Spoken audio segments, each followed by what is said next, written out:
এই মেয়েটি সবসময় অনেক খাবার খেত এবং তার খাবার খাওয়ার ধরনও ছিল অন্যরকম, এজন্য লোকজন তার খাবার খাওয়া দেখতে আসতো।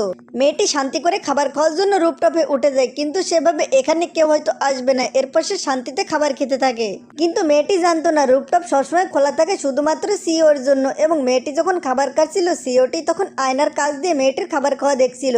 সিইও ছিল অনেক রাগী এবং সব কথাই রেগে যেত, কিন্তু মেয়েটির পাগলামি দেখে সিও কিছু বলে না, হাসতে থাকে এবং আয়নার ভেতর থেকে তার এই পাগলামি সে দেখতে থাকে।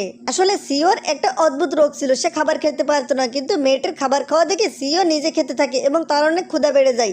ওই দিন থেকে সিও সেই মেয়েটির প্রতি দুর্বল হয়ে যায়। এরপর প্রতিদিন লাঞ্চ করার সময় ছেলেটি ওই মেয়েটির অপেক্ষায় থাকতো। তারপর মেয়েটি এসে নিজের টিফিন বাটি খুলে খাবার যখন খেত, ছেলেটি তার নকল করতে থাকতো এবং কি তার চামচ ধরার স্টাইলও নকল করতে থাকতো।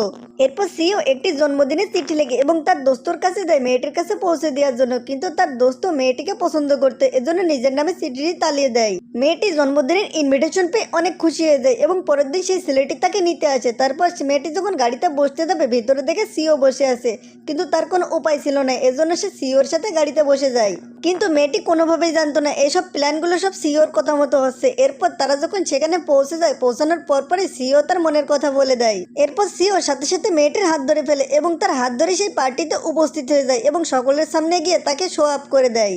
তো বন্ধুরা, সিওর সেই বন্ধু এবার কি করবে জানতে চাইলে কমেন্ট করো এবং চ্যানেলটি সাবস্ক্রাইব করো।